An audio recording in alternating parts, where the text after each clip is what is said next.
नमस्कार, मैं हूं आपके साथ मोनिका गुप्ता और आप देख रहे हैं मसला। आदमपुर उपचुनाव के महासंग्राम में सभी पार्टियां जीत के लिए अपनी जोर आजमाइश में लगी हुई हैं और अपनी सारी ताकत झोंक रही हैं। सभी पार्टियां जीत का दम भर रही हैं। आपको बता दें कि हर एक पार्टी अपनी रणनीति को लेकर आश्वस्त नजर आ रही है और जीत तो पक्की मान रही है।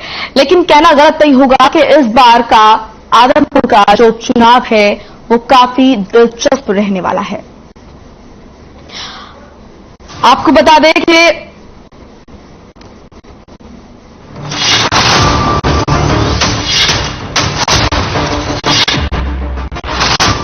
आदमपुर उपचुनाव के महासंग्राम में सभी पार्टियां जीत के लिए अपनी जोर आजमाइश में लगी हुई हैं और अपनी सारी ताकत झोंक रही हैं। सभी पार्टियां जीत का दम भर रही हैं। हर एक पार्टी अपनी रणनीति को लेकर आश्वस्त है कि जीत तो पक्की है। लेकिन कहना गलत नहीं होगा कि इस बार आदमपुर उपचुनाव का मुकाबला पिछले कई उपचुनावों से अलग और दिलचस्प रहने वाला है। इसकी कई सारी वजह है।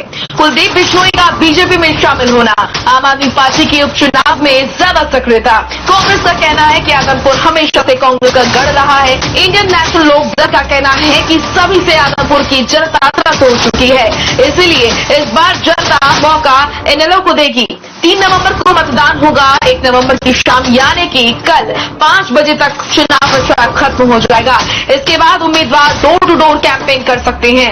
3 नवंबर को 180 बूथों पर मतदान होगा और 6 नवंबर को मतगणना होगी। और दोनों को आज ये मौका मिल रहा है कि ये आपका उम्मीदवार बनकर विधानसभा में आदमपुर का नेतृत्व करने का काम।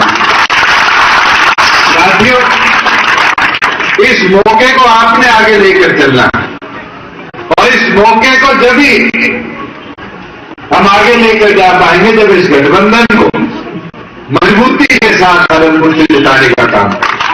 भारतीय जनता पार्टी बहुत अच्छे तरह से विजयी हो रही है, बहुत अच्छे नेताओं से विजयी हो रही है और कल मुख्यमंत्री जी की रैली है। सब लोग बीजेपी के साथ हैं।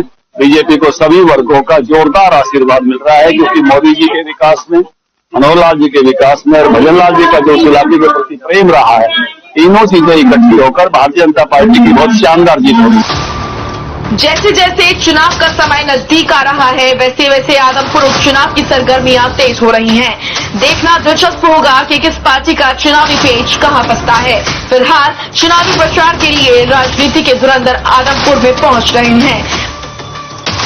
अब जल्द ही उपचुनाव का रिजल्ट बताएगा कि आदमपुर की जनता राजनीति के इन धुरंधरों में से किसको बनाती है आदमपुर का सिकंदर। हर खबर ब्यूरो।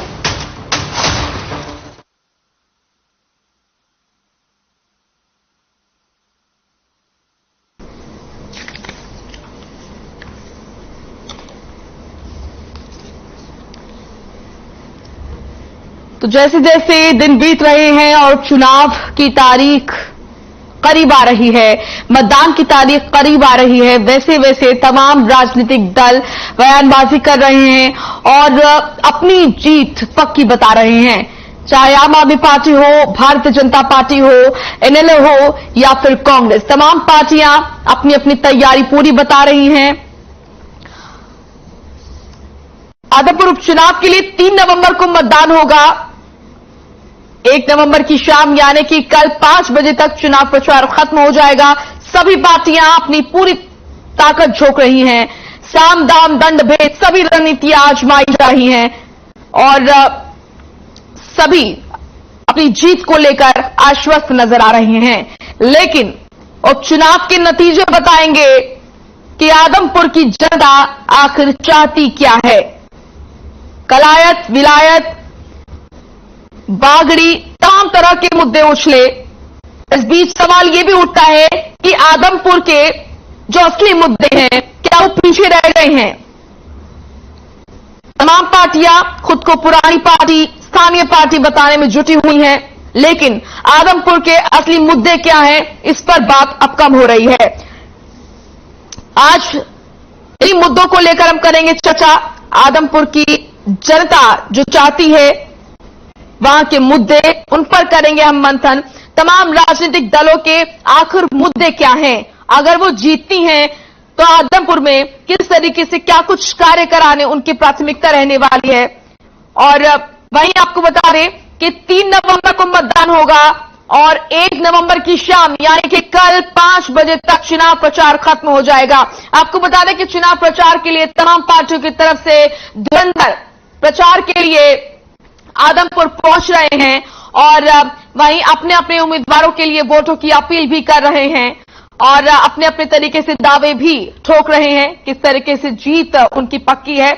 वहीं कई यहां पर दिलचस्प चीजें निकलकर सामने आ रही है, क्योंकि अभी तक के हम अगर उपचुनावों को देखते हैं तो ये उपचुनाव काफी दिलचस्प नजर आ रहा है। इसकी कई सारी वजह है।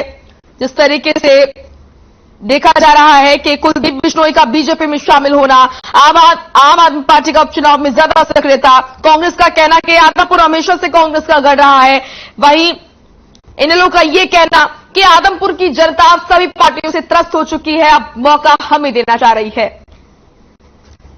हमारे साथ कई मेहमान जुड़ चुके हैं, उनसे आपका परिचय करा देते हैं। हमारे साथ जुड़े हैं भूपेंद्र गहलावत, बीजेपी प्रवक्ता हैं, टीना कनवीर प्रवक्ता कांग्रेस, रजत मंजेटा प्रवक्ता इनेलो। आप सभी का बहुत बहुत स्वागत है। भूपेंद्र गहलावत जी, सबसे पहले आपके पास में आऊंगी। आदमपुर उपचुनाव में सभी तरह की बातें हो रही हैं, कलायत, विलायत, बागड़ी, स्थानीय, बाहरी, लेकिन इन तमाम चीजों के चक्कर में कहीं ये नहीं लग रहा है कि आदमपुर के जो असल मुद्दे हैं वो कहीं ना कहीं पीछे छूट रहे हैं, जो असल मुद्दे हैं उस पर बात कम हो रही है। देखिए मोनिका जी, ये चुनाव में कौन पार्टी क्या प्रचार करती है ये उसकी प्लानिंग पर डिपेंड करता है। और आदमपुर भजनलाल परिवार का गढ़ रहा, और जब भी भजनलाल परिवार कांग्रेस के खिलाफ लड़ा तो कांग्रेस की हमेशा जमानत जब्त हुई, चाहे 1977 की मैं बात करूं और चाहे जब हजका बनी तो बाई इलेक्शन भजनलाल जी ने लड़ा और उसके बाद 6 इलेक्शन कुलदीप बिश्नोई ने हजका से लड़े, 6 उनके विधायक चुनकर आए।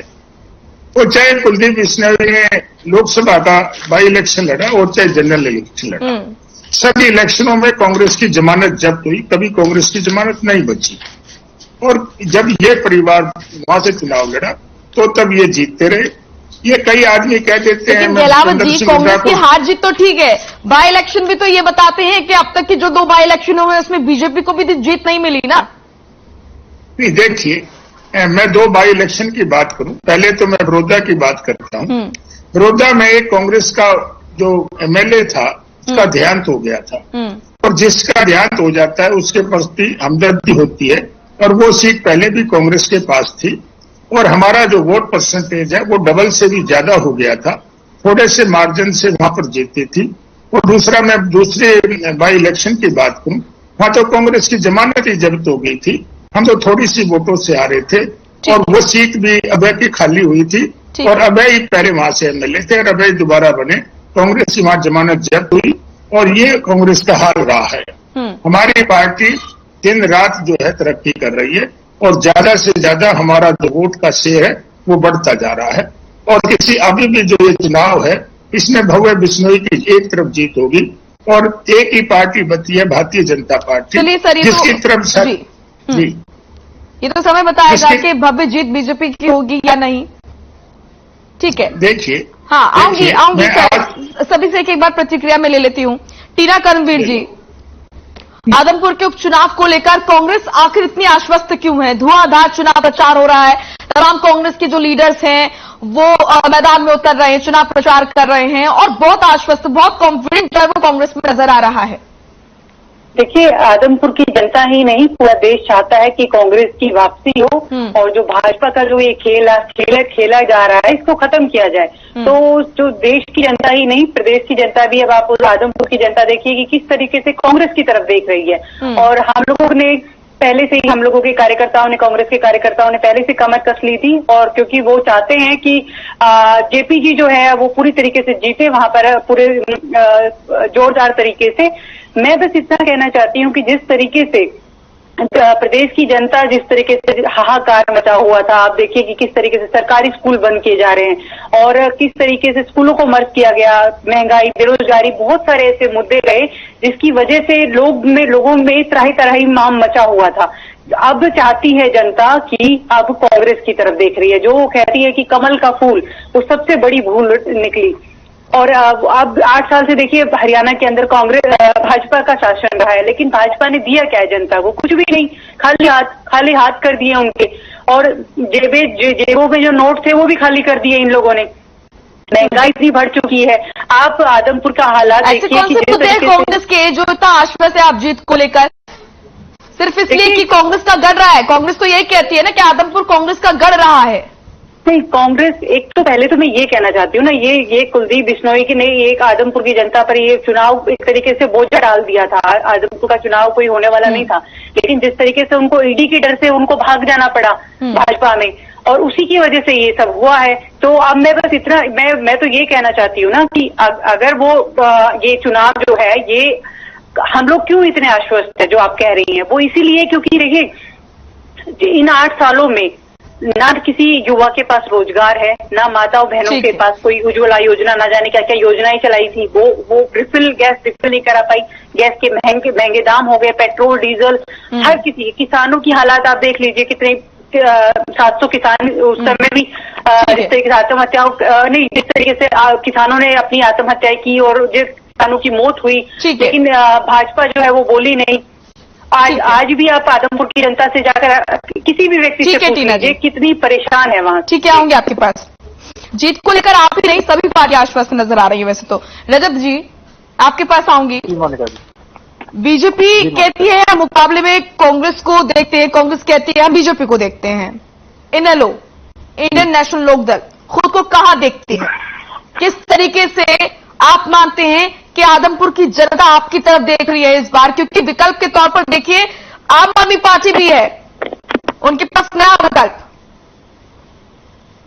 देखिए मोनिका जी, जहां तक इंडियन नेशनल लोकदल का सवाल है, तो दोनों पार्टियां, के प्रवक्ताओं को आपने सुना, सिर्फ ये कि हमारा एमएलए बन जाए, और कांग्रेस कह रही है हमारा एमएलए बन जाए। बस आप ये बात बताए मेरे को कि विधानसभा में कुलदीप बिश्नोई जी ने अपने हलके का 50 साल में इनके परिवार ने भी, और जब से ये विधायक बने हैं और फिर ये तो अपनी जान छुड़ा के भाग रहे हैं, तो यही खुद ही नहीं विकास करा पाए, सारा का सारा परिवार मिलकर विकास नहीं करा पाया। राजस्थान के साथ जितना भी हल्का लगा है बारासत के आगे इस साइड राइट लेफ्ट में, वो सब लोगों को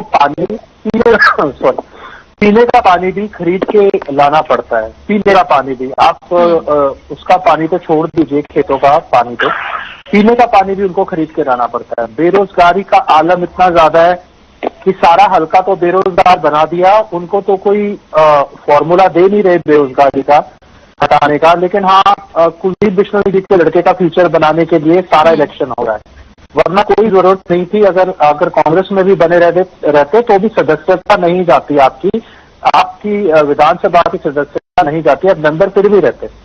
लेकिन ये इलेक्शन थोपा गया है कि एक भव्य बिश्नोई का फ्यूचर बना दिया जाए, और युवाओं जो वहां सारे बेरोजगार बैठे हैं उनका कुछ नहीं।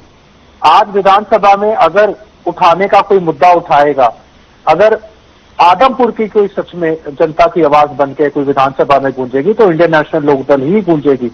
उनकी समस्या है, उनके हल्के की समस्या है, चाहे आधी रात है, अगर आपके वहां पे स्थानीय विधायक बनते हैं तो बालसमंद के 52 गांवों की पंचायत के उम्मीदवार हैं। किसान आंदोलन के अंदर बहुत अहम भूमिका उन्होंने निभाई। बहुत से अगर सच में देखा जाए कि सच में कोई जनता प्रतिनिधि, जिसे कहते हैं जनता का प्रतिनिधि बनने लायक है, तो कुर्राराम जी हैं। बाकी कांग्रेस को तो सिर्फ ये है कि हाँ हमारा एमएलए बन जाए बस। भाजपा को ये है, भाजपा नहीं, भाजपा 3 पार्टियां देखिए मिलकर लड़ रही हैं।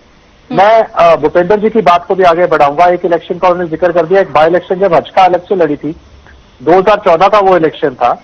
हजका को वहां 47.1% वोट मिले थे बिल्कुल, कांग्रेस वहां 1.47 पे और भाजपा वहां को केवल 6.9% वोट आए थे। और इंडियन नेशनल लोकदल को 32.78 लगभग 40,000 वोट आए थे उस पर, जब सब पार्टियां अलग अलग लड़ रही थी। तो देखिए, अगर वोट तो है वहां पर इंडियन नेशनल लोकदल का, ऐसी बात नहीं है, लेकिन हाँ, हम इससे भी इनकार नहीं कर सकते, अगर हम पास के आंकड़े हैं वो झूठे नहीं है, उनको नहीं चुटला सकते। एक परिवार का दबदबा निश्चित तौर पर रहा है, लेकिन एक परिवार का दबदबा होने के बाद जैसा उस हल्के में विकास होना चाहिए था, जैसा उस हल्के में रोजगार होना चाहिए था, जैसा उस हल्के में सड़कें होनी चाहिए थी, जैसा वहां उस हल्के के अंदर पानी की समस्या नहीं होनी चाहिए थी, वहां पीने का पानी तक नहीं है। ये बहुत बड़े मुद्दे हैं जो इंटरनल मुद्दे हैं। किसान को एमएसपी मिले, किसान को उसका सही दाम मिले, उसका बाजरा बिके, उसका नरमा सही दाम पे बिके, बहुत से ऐसे मुद्दे हैं। वहां रोजगार के अवसर पैदा हो, वहां कुछ भी ऐसा इन्वेस्टमेंट नहीं है अभी तक। अगर आप देखे तो इतने साल तक राज करने के बाद भी हल्का पिछड़ा हुआ है, लेकिन परिवार बहुत आगे निकल गया। ठीक है भूपेंद्र जी, अब कल का समय बचा है चुनाव प्रचार के लिए। क्या आपको लगता है बीजेपी को जिन जिन मुद्दों को लेकर जनता के बीच जाना चाहिए था, जो बात जनता तक पहुंचानी चाहिए थी, वो पहुंच चुकी है? क्योंकि यहां पर देखा जा रहा है कि तमाम तरह के आरोप कुलदीप बिश्नोई पर लगाए जा रहे हैं कि वो धोखेबाज हैं, उन्होंने आदमपुर की जनता को धोखा दिया है, वो मौका परस्त हैं, या फिर वो उनके जो बेटे हैं भव्य बिश्नोई जो कि उम्मीदवार हैं वो बाहरी हैं, इस तरह के आरोप। क्या आपको लगता है कि इसका असर आदमपुर की जनता पर पड़ेगा? देखिए, ये जो आरोप लगा रहे हैं ये बहुत ही निराधार आरोप है, और जिस भव्य बिश्नोई के ये बाहरी कह रहे हैं, उनके तो दादाजी भी यही जन्मे, उनके पिताजी भी यही जन्मे, वो बाहरी कैसे हो सकते हैं? बाहरी उम्मीदवार तो कांग्रेस पार्टी ने लाके कलायत से जो बागड़ी लट की बात करता था गादड़ी की, उसको वहां से लेके आए, और जब पिछले बार उसको टिकट नहीं मिला तो उसने भूपेंद्र सिंह हुड्डा के बारे में कहा था ये तो धोखेबाज है, ये तो पार्टी छुड़वाने का काम करता है। आज उसको किस लिए लेके आए? ये किसानों की बात मेरी बहन कर रही थी, तो किसानों का नेता तो ये कोडाराम भी था, इसको टिकट क्यों नहीं दिया? और वो जेपी का जिसका कोई ना तो कांग्रेस से वास्ता, वो सबसे पहले तो लोकदल से चुनाव लड़ा, फिर वो लोकदल से जब बंसीलाल जी की पार्टी हुड्डा सत्ता में आई तो उसमें वो चला गया, फिर भूपेंद्र सिंह हुड्डा की आई तो वो उसमें चला गया। जब भूपेंद्र हुड्डा ने की कांग्रेस पार्टी ने टिकट नहीं दिया तो वो आजाद लड़ लिया, फिर किसी पार्टी ने उसको शरण नहीं दिया तो वो दोबारा से फिर कांग्रेस में आ गया। और यहाँ ये गादड़ी बादड़ी का जो लठ लेके इनको भगाने के लिए भूपेंद्र सिंह हुड्डा उसको लेके आए हैं, और भूपेंद्र सिंह हुड्डा का कोई जनाधार नहीं है।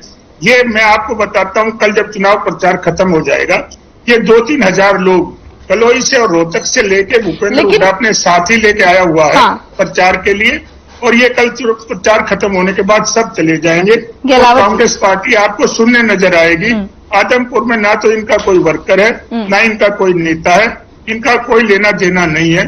मैं एक बात कहना चाहता हूँ, मेरे भाई ने जो लोकदल के प्रवक्ता है उन्होंने खुद ही मान लिया कि भाई इनकी वोट तो 48%, 49% कुलदीप जी की आई, इनकी 40% आई, और कांग्रेस की 8% या 7% आई। मैं तो ये दोनों मेरे साथी हैं, ये मिल बैठ के फैसला कर लेंगे कि दूसरे नंबर पर कौन आएगा। इन्होंने पहले नंबर पर तो स्वीकार कर लिया है, भव्य बिश्नोई काफी वोट चैलेंजिंग तो है सर, चैलेंजिंग तो है इस बार। देखिए, हम अगर पिछले उपचुनावों पर नजर डालें और इस पर नजर डालें तो ये उपचुनाव चैलेंजिंग तो है। क्यों है? कई तरह की समीकरण यहाँ पर देखे जा रहे हैं। देखिए, कुलदीप बिश्नोई का कांग्रेस से बीजेपी में आना पहली बात। दूसरी बात ये कि आप आदमपुर की जनता के पास देखिए विकल्प कई सारे हैं। आम आदमी पार्टी का भी अब यहां पर एंट्री देखी जा रही है, और सभी पार्टियां अपने अपने तरीके से रणनीति जो है वो बना के बैठी हैं। और साथ ही आप ये कह रहे हैं कि वो भजनलाल परिवार का गढ़ है, लेकिन कांग्रेस ये कह रही है कि कांग्रेस का गढ़ है। इन लोगों की भी बात आपने सुनी, तो इतना तो आप मानते हैं कि चैलेंजिंग है, इतना आसान नहीं है जीतना आदमपुर में। देखिए, मैं आपको मोनिका जी बताऊं, अगर कांग्रेस पार्टी का गढ़ होता तो हिसार में 6 विधानसभा के क्षेत्र आते, सिर्फ कुलदीप बिश्नोई ही जीता था, 5 पे तो कांग्रेस हार गई थी। तो कांग्रेस का गढ़ कहाँ है? और इसी बुलावे में भूपेंद्र सिंह हुड्डा सोनीपत में चुनाव लड़ने के लिए आए थे गढ़ समझकर, और उनकी जमानत जब्त हुई थी। जो सोनीपत में नतीजे आए थे वही आदमपुर में नतीजे आएंगे, और कांग्रेस पार्टी में पूरी तरह से छेद हो गया।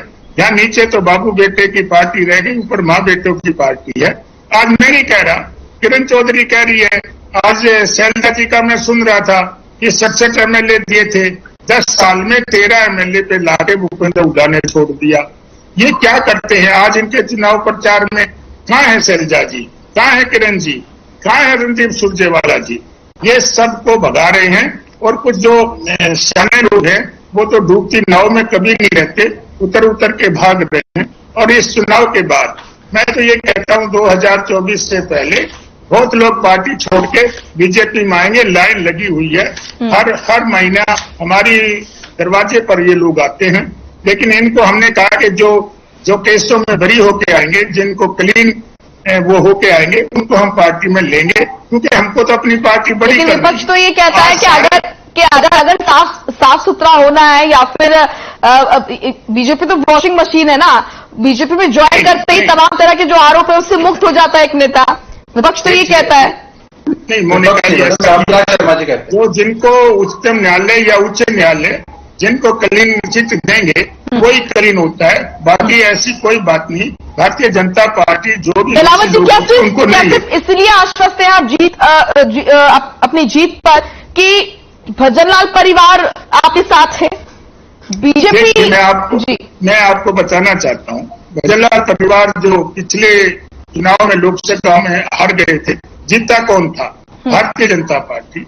और दूसरे नंबर पर वो रहे थे। तो देखिए आज भारतीय जनता पार्टी भी और भजनलाल परिवार भी और चौधरी देवीलाल की तीसरी पीढ़ी जो हमारे डिप्टी चीफ मिनिस्टर है दुष्यंत जी भी, हम सारे लोग साथ हैं।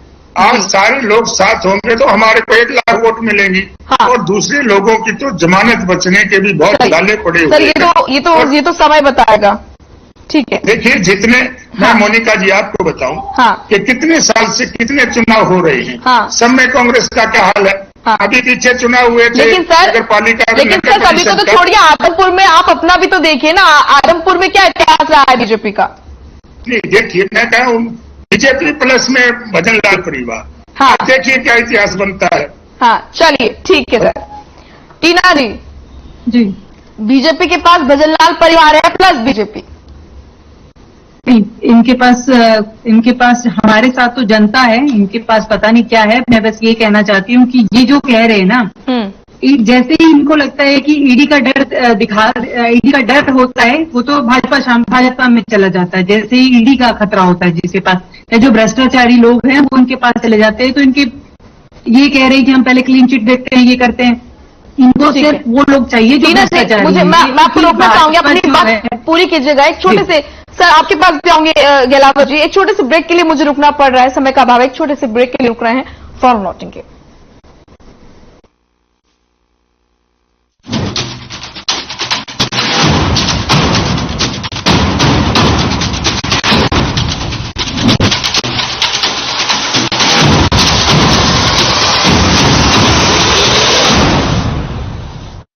मेरे जैसा कोई दूसरा जिसकी हर बात में खुल जाए, जिंदगी में रंग भर दे। मेरी जैसी मेरी अपनी पत्ता का चाय, गजब का स्वाद। देखें कौन नया खिलाड़ी आया है, समझा देते हैं। कैसे समझाएंगे? ये तो अपनी जुबान है। जुबान एक हो तो दिल भी एक होने चाहिए। विमल बुल जुबां केसरी। पंजाब है जसप्रीत का ठिकाना, मुंबई है आदर्श का आशियाना, केरल का गोविंद निवासी, कोलकाता में जन्मे है काशी। हर हिंदुस्तानी की शान ARB बियरिंग, जो सारा हिंदुस्तान। हरे रंगों का उमंगों का जज्बा कहाँ रुकता है, मन साफ है तेरा अंदर तो बाहर दिखता है। जो अच्छा हो जो सच्चा हो, वही तो दिखता है। हम निरमा एडवांस हैं, मन की तरह कपड़े भी साफ रखते हैं। निरमा एडवांस। हे मॉम, हे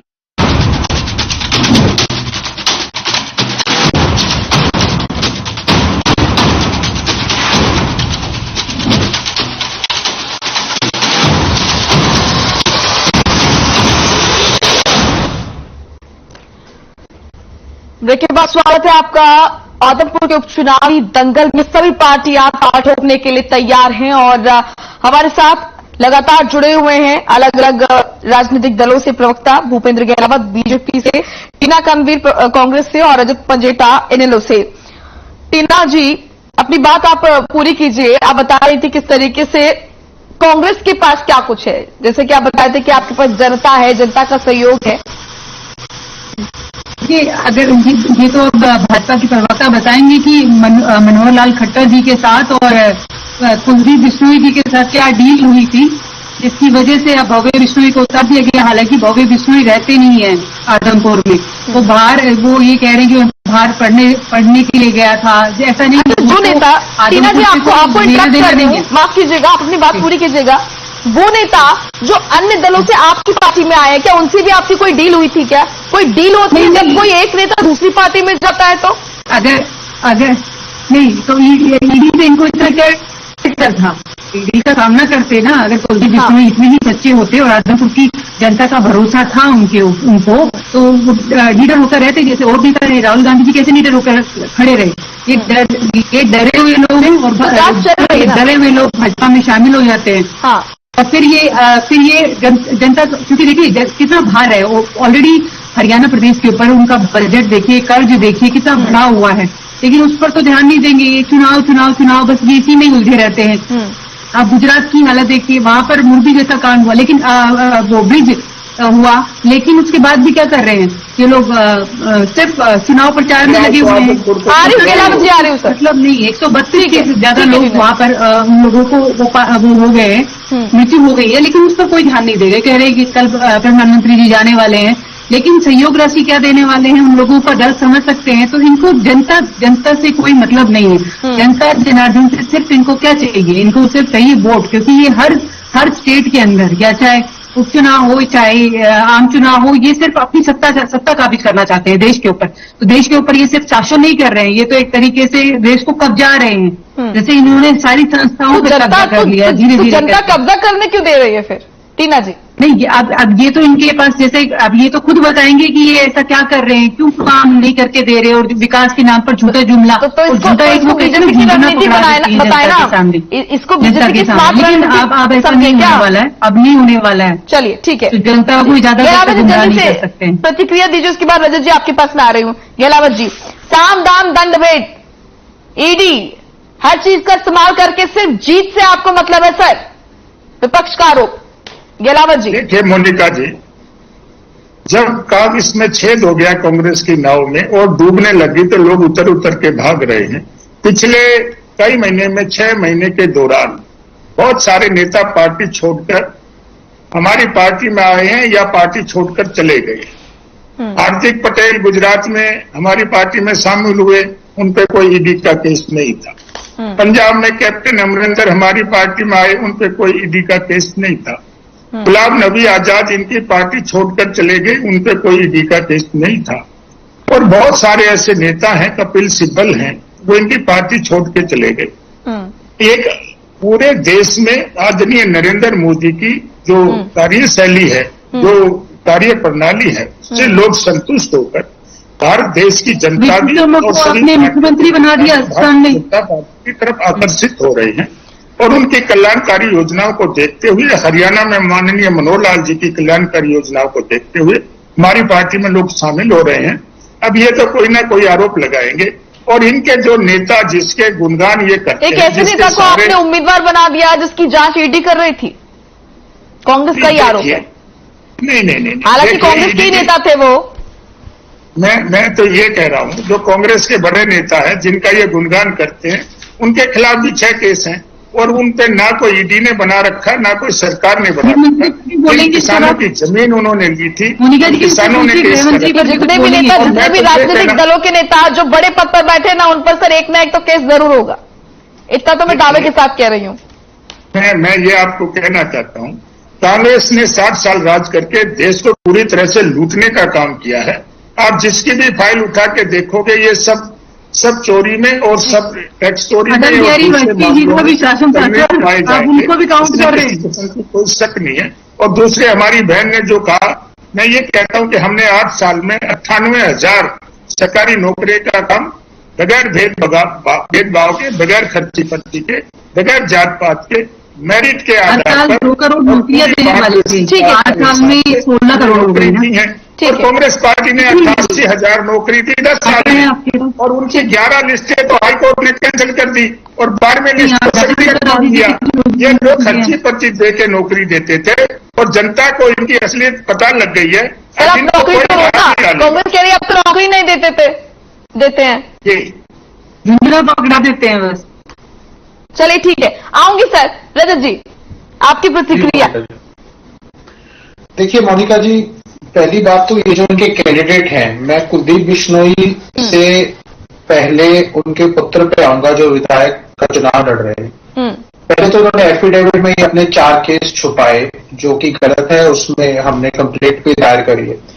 दूसरा, विदेशों में black money, undisclosed foreign income and assets and imposition of tax act के अंडर सेक्शन 50 ब्लैक मनी की एक और उनके ऊपर कंप्लेंट है, वो भी मुकदमा चल रहा है विदेशों के अंदर। मुझे ये डर है कहीं उनके पास चल रहे हैं, अगर ऐसा हो तो उसमें तो उनकी होगा, ये सारा का सारा वो विधायक जेल ही जाना पड़ेगा उसमें तो उनको, अगर ड्यूल सिटीजनशिप ली हुई उन्होंने या उनके पास पासपोर्ट निकला किसी और देश का, क्योंकि उनके ऊपर मुकदमे इस तरीके के हैं जिसकी जांच अगर उसकी जांच गहराई से हो मैडम, तो तथ्य सामने आएंगे और हो सकता है कुलदीप बिश्नोई जी के ऊपर भी ऐसे संगीन आरोप थे जिसकी मजबूरी में, क्योंकि अगर मैडम अगर ये ऐसा ना हो तो आपको अपनी इस्तीफा देने की जरूरत ही नहीं थी। 2 साल और पड़े थे, 2 साल बाद आप चाहते तो भव्य को लड़ा देते इलेक्शन। आपको अपना तो नहीं देने की जरूरत थी इस्तीफा, आपकी सदस्यता रद्द होती नहीं, कांग्रेस निकाल नहीं देती तो भी सदस्यता रद्द नहीं होती। उसके बाद यहाँ गहलोत जी ने कहा कि इनका वोट मैडम जब भाजपा अलग लड़ी सब पार्टियां तो केवल मात्र 6.9% था। इसी वजह से भाजपा को पता था कि उनका वोट नहीं है, इसी वजह से आज हजका जो कि कुलदीप बिश्नोई भजनलाल परिवार के ऊपर ये दाव खेल रहे हैं, प्लस भाजपा और प्लस जजपा। अगर कुलदीप बिश्नोई अलग चुनाव लड़ रहे होते बाई इलेक्शन में कांग्रेस के ही पार्टी से या किसी पार्टी से, उसको एडवांटेज होती, लेकिन यहां भाजपा जजपा को पता था इनकी जमानत जब्त हो जाएगी, तभी भजनलाल परिवार के वोट के ऊपर ये दाव खेल रहे हैं। इनका अपना वोट नहीं है, अगर ये खुद अगर मान रहे हैं तो यहाँ ये खुद भी मान रहे हैं कि उन पर उस परिवार का वो तो जो आंकड़े हैं वो बताते हैं, लेकिन उस हिसाब से वहां काम नहीं है। देखिए विधायक वो चुने, जनता किसी को भी चुने। यहाँ बैठ के अब मैं ये नहीं कहूंगा, आप राजनीतिक बात नहीं करते थोड़ी देर के लिए, जनता दुखी नहीं होनी चाहिए। जनता अपने छोटे मोटे काम, सड़क, पानी, मूलभूत सुविधाएं, कहीं ट्रांसफार्मर, कोई खंबा, कोई छोटा मोटा एसडीएम को काम कहना है, कोई विधायक को कोई किसी को काम कहना है, तो विधायक अप्रोचेबल तो। यहां तो कुलदीप बिश्नोई ने तो अपना पेड़ा छुटा लिया, चलो मैं वैसे तो वो खुद 6-8 महीने विदेश में रहते, वरना गुड़गांव में रहते, तो वो दिल्ली में उनका गोल्फ लिंक्स में उनका घर है, तो या वहां रहते। ये तो गोल्फ को ये तो मतलब पार्टी सर्कल वाले लीड पेज 3 वाले लोग हैं मैडम। वहां की जनता किसको ढूंढेगी? एक को ढूंढने के लिए कलायत जाना पड़ेगा, एक को ढूंढने के लिए वलायत जाना पड़ेगा। हम कहते हैं अपने हल्के में बात संबंध में रहिए। कूड़ाराम जी बड़े अच्छे पंचायती आदमी है और बड़े सम्मानित आदमी है, राधी आपको उनको दरवाजा खटखटाइए, कम से कम लोकल जनता अपने काम तो करा पाएगी। जो भी होगा मतलब जैसा भी परिणाम होगा, यहाँ भी प्रचार कर रहे हैं, वापस आकर तो प्रचार करते ही है। नहीं, जनता तो नहीं पीछेगी कम से कम मैडम। कौन रात को आप कैथल जाएगा आप बताओ? कलायतगिरी कैथल जाना पड़ेगा अगर आप कांग्रेस को जिता देते हो, और भव्य बिश्नोई जी को जिता दिया तो आपको तो जनता को ये कैसे समझाएंगे? जनता को ये कैसे समझाएंगे? वो जनता जो लंबे समय से भजनलाल परिवार को वोट दे रही है मैडम, उस हिसाब से हल्के में तो कुछ नहीं है काम। आज की डेट में अगर इतना था तो आज की डेट में तो पानी भी, पीने का पानी भी खरीद के लाना पड़ता है उनको बेचारों को। सड़कें टूटी पड़ी, उनका रोजगार क्या? आप एक बात बताओ, भव्य का फ्यूचर बना रहे हो, भव्य का भविष्य बना रहे हो, वो उनका युवाओं का क्या? जो बेचारे बैठे हैं उनका तो बसों में धक्के खा रहे हैं, नौकरियां भरने जाते हैं दूर दूर, आप फॉर्म भरते हैं, लाखों 8-8 लाख 9-9 लाख 5,000 भर्तियां, 4,000 भर्तियां, 1,000 भर्तियों के लिए 8.5 लाख फॉर्म भर जाते हैं, धक्के खाते हैं पूरे हरियाणा में। नौकरी उनके पास है नहीं बेचारों के पास, उनका तो बताओ उनके पास रोजगार क्या है? वो कब तक पीछे भागते रहेंगे इनके? ठीक है, आप कह रहे हैं सिर्फ भव्य बिश्नोई का भविष्य बनाने के लिए आदमपुर के भविष्य से खिलवाड़ किया जा रहा है, आप ये कह रहे हैं? निश्चित तौर पे मैडम। ठीक है, गिलावत जी। देखिए मोनिका जी, जब 2005 में कांग्रेस पार्टी के चुनाव हुए और कांग्रेस पार्टी को 67 सीट मिली, तो मदन लाल जी कांग्रेस के प्रधान थे, उनके नेतृत्व में 67 सीटें आई थी। लेकिन भूपेंद्र सिंह हुड्डा और कांग्रेस ने धोखा करके और धोखे से उनको चीफ मिनिस्टर नहीं बनने दिया, और जो 10 साल का राज उनका रहा उसमें किसी किस्म का आदमपुर में कोई काम नहीं हुआ। दूसरी, मैं दोनों साथियों ने भ्रष्टाचार की बात की। मैं ये भी कहना चाहता हूं कि जिसका अपना घर शीशे का हो, दूसरों पे पत्थर नहीं फेंका करते।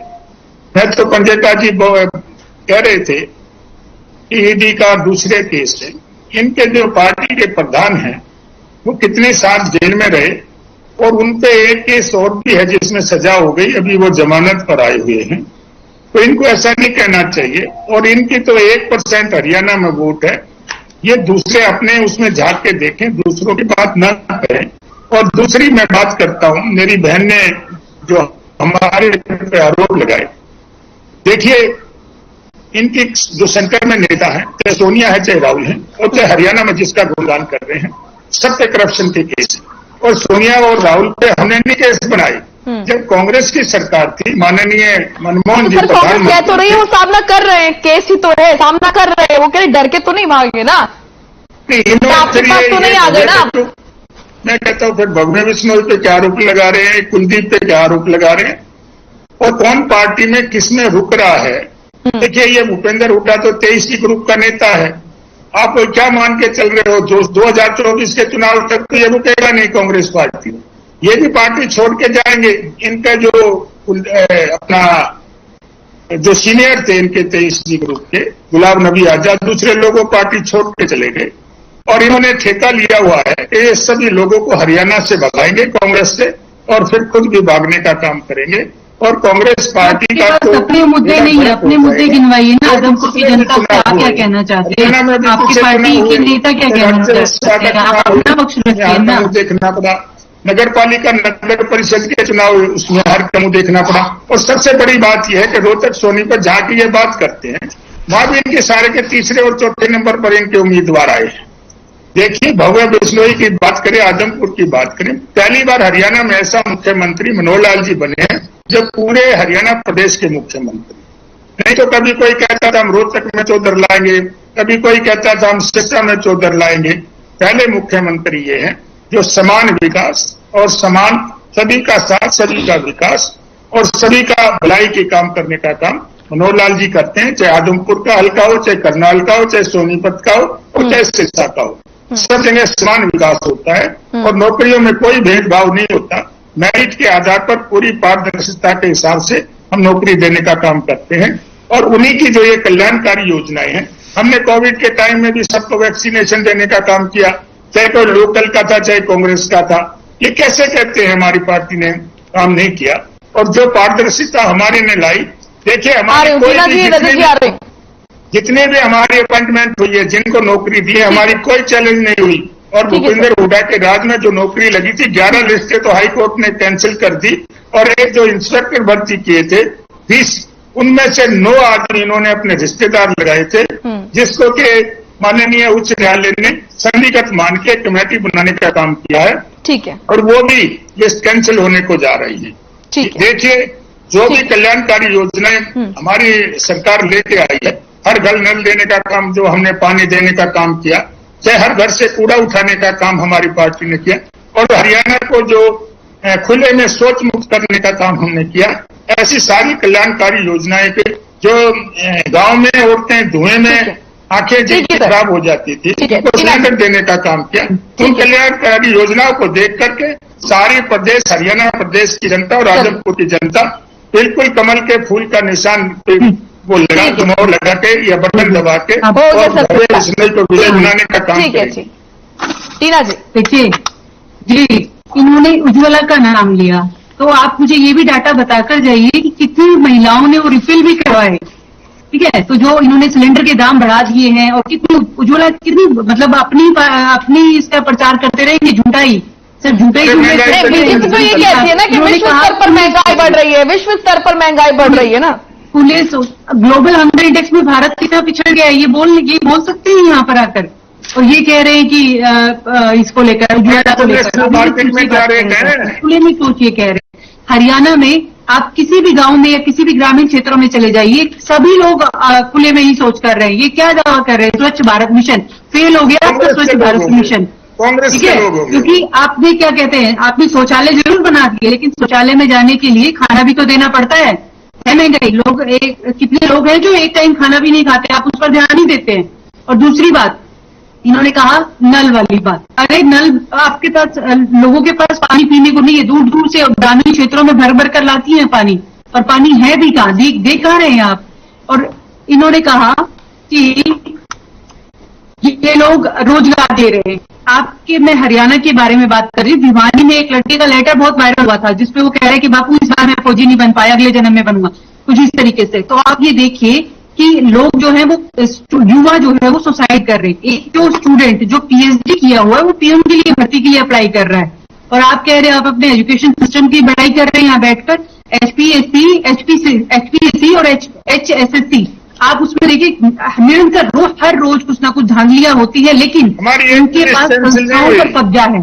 तो ये सभी धांधलियां सामने नहीं आएंगी तो ये लोग बहुत पर्दाफाश कर देते हैं, ठीक है। लेकिन क्योंकि अगर नौकरियां होती युवाओं के पास, तो बेरोजगारी में हरियाणा कैसे नंबर 1 होता, भ्रष्टाचार में कैसे नंबर 1 होता। इनसे सवाल पूछने की जहमत कौन करेगा?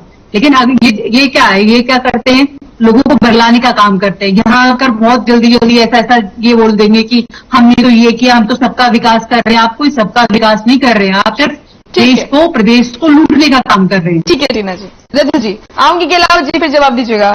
रजत जी मोनिका जी, एक बात तो मुझे गहलावत जी की माननी पड़ेगी कि विकास सम्मान हुआ है, बिल्कुल उसमें उन्होंने कोई भी मतलब कोई भेदभाव नहीं किया, बेरोजगारी में कोई भेदभाव नहीं किया। 8 साल की उपलब्धि में 3 लाख करोड़ का कर्ज इन्होंने कर दिया, कोई भेदभाव नहीं किया। किसानों को आय दुगनी सभी की हुई, मैं बिल्कुल मानता हूं, और अवैध खनन भी हुआ, हर जगह हुआ, कोई इसमें कोई भेदभाव नहीं हुआ। एक डीएसपी की भी हत्या हुई थी उसमें, ठीक है। बुढ़ापा पेंशन भी 51 सभी को मिल रही है, कोई भेदभाव नहीं हुआ। जो मरे हुए हैं उनको भी दे रहे हैं, जो जिंदा है उनको भी दे रहे हैं।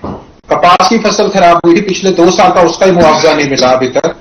नशे में सारा का सारा जो है युवा चपेट में हरियाणा का, ठीक है। उसके बाद महंगाई बिल्कुल समान तरीके से बढ़ाई है, कोई भेदभाव नहीं है। ये नहीं है कि सिलेंडर किसी को 594 का है तो किसी को 1060 या 1100 का नहीं मिल रहा। समान विकास हुआ बिल्कुल। लैंड एक्विजिशन में इन्होंने डाइल्यूट कर दिया, बेचारों को प्लॉट मिल जाते थे, कंपनसेशन मिल जाती थी, वो बिल्कुल सेक्शन 4 खत्म कर दिया। चाहे डीसी को मिडिल क्लास का विकास बहुत ज्यादा किया इन्होंने। तेल, ग्रोसरी, सिलेंडर, पेट्रोल, डीजल बिल्कुल सबके लिए बढ़ाया है, ये नहीं किसी के लिए कम किया है, बहुत ज्यादा बढ़ाया है, ठीक है। सीमेंट सरिया भी रोज बढ़ रहे हैं, उसके रेट भी बिल्कुल समान विकास है। पुरानी पेंशन स्कीम कर्मचारियों की वो लागू करनी थी, वो भी किसी कर्मचारी को ऐसा नहीं है कि एक को मिल गई, वो सभी की काट रखी है इन्होंने। उसके बाद इलीगल माइनिंग मैंने बता दी। उसके बाद ये मोदी जी की बात कर रहे थे, मोदी जी के राज में तो मैडम 21 लाख करोड़ का एनपीए हो गया, 10 लाख करोड़ का आपने उनका कर्जा माफ कर दिया। जो उद्योगपति है आपके, किसानों को आपने आए नहीं, लेकिन उनका कर्जा नहीं माफ किया आपने, ठीक है। बाकी आपने एक विकास और किया, जीएसटी लगाने का। देश में पहली बार जीएसटी लगाया गया, आटे पे, दाल पे, शहद पे, बच्चों की किताबों पे, मूर्ति के शिल्पकार पे, शौचालय करने में भी लगा दिया। परांठे और रोटी में भी डिफरेंशिएट करके उसमें भी जीएसटी लगाने का काम आपने किया। ठेका प्रथा आपने करी, कमीशन करी आपने करी, 20% तक हुई, ठीक है। उसके बाद सामाजिक ताना बाना आपके उसमें खराब हुआ, माननीय सुप्रीम कोर्ट तक ने संज्ञान लिया हेट स्पीच के ऊपर। आपके एक एमपी थे राजकुमार सैनी जी, उन्होंने एक जाति विशेष के खिलाफ बोला। उसके बाद आपने airport, shipping yard, highways, LIC, stadium, train, Indian oil corporation, BPCL, बड़ा खर्चा लेके आए आप। समान विकास, बिल्कुल मैडम, विकास एकदम सम्मान किया है। देखो मैम, जो किया है उसका तो मानना पड़ेगा, ठीक है। उसके बाद मैडम अगर देखा जाए तो 9 बड़े घोटाले सम्मान किए। शराब ऐसा नहीं है कोरोना में एक डिस्ट्रिक्ट में बिकी हो, दीवार की दीवार तोड़ दी, लाखों करोड़ बोतलें निकाल दी। 9 बड़े घोटाले, शराब का, रजिस्ट्री का, HSSC का, ma'am HCS proper, HCS judicial surgeon की वो हो, चाहे सिपाही हो, चाहे नायब तहसीलदार हो, 29 बार पेपर लीक हुआ, सरसों का घोटाला हुआ, दवा का घोटाला हुआ जो उसमें कोरोना काल में हुआ, ब्लैंक चेक तक इस सरकार में रिकॉर्ड है, ब्लैंक चेक तक लिए गए नौकरियों के लिए। तो मैडम विकास का तो मैं कोई भी मैं इनसे ये टेक अवे नहीं करूंगा, ये चीज मैं इनसे नहीं लेना चाहूंगा। ये क्रेडिट मैं आज भूपेंद्र सिंह गहलावत जी को और भाजपा को देना चाहूंगा। ठीक है गहलावत जी, एक नई परिभाषा विकास की, विकास तो आपने किया और किस तरह का किया है, रजत जी का एक कटाक्ष आपके ऊपर। देखिए, मैं तो ये कहना चाहूंगा, किसानों की दोगुनी हो गई कराए। जी मोनिका जी, या तो ये मेरे साथी लोकदल में नए आए हैं, अगर ये पुराने होते, जब लोकदल की सरकार थी सिर्फ 15,000 नौकरी देने का इस सरकार ने काम किया था, और 15,000 नौकरी कैसे दी थी, उसके बदले में इनके जो प्रधान है वो 10 साल जेल में रह के आए। एक उसके बाद ये बात सुनिए, आप बोल लीजिएगा सर, नोट कर लीजिए, नोट कर लीजिए सर, आऊंगे आपके पास। आरोप लगाने बड़े आसान होते हैं, सुनना बड़ा मुश्किल होता है। आरोप देखिए, ये 10 साल की सजा काट के आए और भ्रष्टाचार इन्होंने किया, आय से अधिक संपत्ति में भी इनकी सजा हुई जिसमें ये जमानत पर है, और इन्होंने जैसे काम किए वो हरियाणा प्रदेश की जनता ने इनको सबक सिखा दिया। सिर्फ 1% वोट पिछले चुनाव में इनको मिला था, इसलिए इनके बारे में मैं ज्यादा चर्चा नहीं करना चाहता क्योंकि इनका कुछ हरियाणा में है ही नहीं। दूसरी में कांग्रेस पार्टी मैंने बोला वो गलत हो जाता है। दूसरी मैं कांग्रेस पार्टी की बात करना चाहता हूं, इन लोगों ने जो नौकरी कैसे दी, 11 लिस्टें इनकी कैंसिल हो गई, फिर HSIDC के प्लॉट दिए पंचकुला में 20 के 20 अपने रिश्तेदारों को या जो CMO के अधिकारी थे उनको दिए, उनमें ये जमानत पर है। किसानों की जमीन मानेसर वगैरह में इन्होंने अधिकरण का नोटिस दे दिया और अपने आदमियों से उनके यहाँ एग्रीमेंट करा के और नोटिस वापस ले लिया। किसानों ने ठीक है सर, थोड़ा जल्दी में, किसानों ने इनके खिलाफ केस किए हुए हैं। देखिए, आज है कि मुख्यमंत्री हरियाणा प्रदेश में ऐसा है जिसकी तरफ कोई उंगली नहीं उठा सकता। हमारे बहुत ही आदरणीय और हमारे माननीय और हमारे ईमानदार मुख्यमंत्री मनोहर लाल जी हैं, वो किसी के साथ भेदभाव नहीं करते। दूसरा, इन्होंने कर्जे की बात की, देखिए कोई कर्जा अपने घर में तो नहीं लेके जाता। हमने कितने रोड बनाए, हमने सभी रोडों का रेलवे के कॉरिडोर बनाए, इससे दूसरे देशों के लोग आज सारे के सारे भारतवर्ष की तरफ देख रहे हैं, निवेश करने के लिए भारतवर्ष में आ रहे हैं, और भारतवर्ष में हरियाणा सबसे उनको उच्च लग रहा है। ठीक है, और हरियाणा में आदमपुर की आज बात हो रही है, मारुति ने प्लांट लगाया। समय कम है, ठीक है टीना जी, फिर अजीत जी आपके पास जा रही हूँ। इनका विकास ऐसा है कि ये कहते हैं कि हमारे मुख्यमंत्री, हाँ इनके मुख्यमंत्री कबीर कुटिया में रहते हैं, और कबीर कहाँ रहता था, कबीर भी झोपड़ी में रहता था, तो इनका विकास भी कुछ इस तरीके का है। खुद तो ये दीप कमल जैसा आया है, कमल दीप जैसे इतने बड़े बड़े आलीशान हेडक्वार्टर्स बनवाएंगे और जनता को ये रहने के लिए, न खाने की, न पीने की इनका जो प्रतिक्रिया वाला कॉन्सेप्ट है वही जनता पर ये लोग लागू कर देते हैं। बोल रहे हैं, ठीक है, बिल्कुल ठीक है टीना जी। रजत जी, लास्ट कमेंट सर। देखिए मोनिका जी, पहले तो बताना चाहिए कि आज देश के ऊपर 158 लाख करोड़ का है, मैं प्रदेश की नहीं देश की बात कर रहा हूं, 158 लाख करोड़ का कर्जा है। सड़कें आपने हरियाणा में नहीं बनवाई, NHAI बनवा रहा है। आपकी ग्रामीण अंचल की सड़कों का भट्ठा बैठा हुआ है, सड़कों के ऊपर खड्डे ही खड्डे हैं, जिस मर्जी से पूछ लेना। डॉलर देखो आज कहां विदेशों में चर्चा हो रही है, आपकी डॉलर की विदेशों में चर्चा हो रही है। आज बांग्लादेश के टका से भी आप हमारा अंडर परफॉर्म कर रहे हैं, बांग्लादेश की GDP से आज हमारी तुलना करने पे आ गई है। आज हंगर इंडेक्स में 107वें नंबर पे पहुंच गए हैं। पूरे देश के अंदर फोर्ब्स की लिस्ट में नंबर 1 पे भ्रष्टाचार की सूची के अंदर। अगर आप बात कर रहे हो इंडियन नेशनल लोकदल की, तो हमारा चलो मानते हैं कि हमारे ऊपर भीतरघात हुआ, लेकिन निकाय चुनाव में 4-5 गुना हमारा वोट परसेंट बढ़ा है। इसमें अब अभी आगे पार्षद के हैं, उसमें पता चल जाएगा आपको कि इंडियन नेशनल लोकदल की क्या हो रही है। लेकिन मेरी कई हुई बातों का आपके पास जवाब नहीं है, ना बेरोजगारी पे, ना महंगाई के ऊपर, ना आपका जनता त्राहिमाम कर रही है, ना उसके ऊपर, ना आपके पास नौकरियां हैं, ना सड़कें ठीक है, मूलभूत सुविधाएं आप किनारे, कर्जे का कोई स्पष्ट जवाब नहीं आपके पास कि 3 लाख करोड़ किसने किया। वो हम बड़ा खजाना छोड़ के गए थे, सबसे बड़ी उपलब्धि है इंडियन नेशनल लोकदल की कि खजाना भरा छोड़ के गए थे, लेकिन वो खजाना खाली किसने किया? मैडम जनता ने तो खाली नहीं किया ना, हमने और आपने तो खाली नहीं किया ना, सरकार के हाथ में था ना पैसा। ऐसा क्या बना दिया सरकार ने कि 3 लाख करोड़ लग गया? समय का अभाव से रोकना चाहूंगी। बहुत बहुत शुक्रिया आप सभी का, भूपेंद्र जी आपका भी, टीना जी आपका भी, रजत जी आपका भी बहुत बहुत शुक्रिया। तो सभी राजनीतिक दल दम भर रहे हैं जीत का, लेकिन आदमपुर की जनता किसको चुनती है ये देखना वाकई दिलचस्प रहने वाला है। फिलहाल मसला में इतना ही, आप देखते रहिए खबरें। नमस्कार।